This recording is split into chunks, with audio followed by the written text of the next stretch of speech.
অর্পিতাদি, অনেক অনেক শুভেচ্ছা দেওয়ালের তরফ থেকে। ঘোষণা করা হলো তোমার নামে। না, ঘোষণার পরে আমরা পুরা কালীমার মন্দির থেকে আমাদের বালুরঘাটে ওখানে পুজো দিয়ে প্রণাম করে তারপরে যাত্রা শুরু করলাম।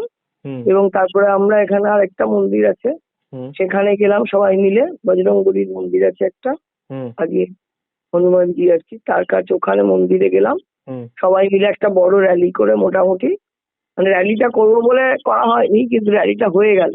তারপরে আমার আরো কয়েকটা পার্টির জন্য মিটিং করলাম কয়েকটা করে। আরো দুটো জায়গায় যাওয়ার ছিল, এখানে মেলা হচ্ছে বিভিন্ন, সেই সব জায়গায় গিয়ে। মানে আজ থেকেই অর্পিতা ঘোষের পলিটিক্যাল ক্যাম্পেইন শুরু হয়ে গেল? না, অর্পিতা ঘোষের পলিটিক্যাল ক্যাম্পেইন 1 মাস আগে শুরু হয়ে গেছে। আচ্ছা, আজকে অফিসিয়ালি শুরু হলো। বেশ। আমি অ্যাকচুয়ালি 1 মাস এখানে আছি এবং অলরেডি আমি বুথ টুথ অঞ্চল বুথ এগুলো অলমোস্ট করে ফেলেছি। ঠিক।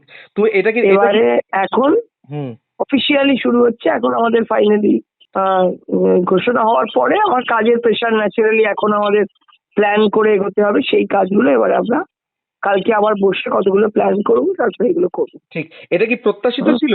খানিকটা প্রত্যাশিত, মানে আমাকে এখানে পাঠানো হয়েছিল সংগঠন নিয়ে কাজ করার জন্য।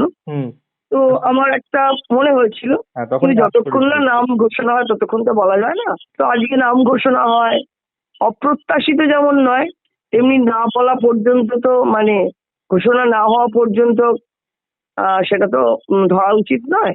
আমি সংগঠনের কাজই করছিলাম। আজকে ঘোষণা হওয়ার পর থেকে আমি প্রার্থী হিসেবে কাজ শুরু করব। ঠিক। অর্পিতাদি, তুমি একজন সাংস্কৃতিক মনস্ক মানুষ এবং তুমি যাই কাজ করো না, সেখানে থিয়েটার থাকে, সেখানে নাটক থাকে এবং ভরা মঞ্চ থাকে। বালুরঘাটে তুমি এটা নিয়ে কিছু ভেবেছো যে যদি এমন কিছু করা যায় যেটাকে বলা যায় একটু হাব, সেরকম ভাবে কিছু করা? সেরকম নয়, আসলে সময় এবারে ভীষণ কম।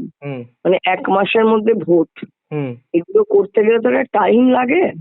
কিন্তু এখানকার অনেক সংগঠন আছে যারা আমার সঙ্গে অনেকদিন ধরে পরিচিত, থিয়েটারের দল আছে, তাদের সঙ্গে কথা বলা এবং ভবিষ্যতে এখানে কিভাবে সাংস্কৃতিক জায়গাটাকে আমরা কিভাবে উন্নত করতে পারি, বিধায়ক হতে পারলে, সে বিষয়ে আমি আলোচনাও করেছি ওদের সঙ্গে। তো তারা সবাই আছে মোটামুটি, দেখা যাক। শেষ প্রশ্ন করব, কতটা আশাবাদী, জেতা নিয়ে কতটা আশাবাদী? আমি যথেষ্ট আশাবাদী, কারণ এখানে সংগঠন আমাদের যা আছে, বিজেপির তো সে অর্থে কোনো সংগঠন নেই।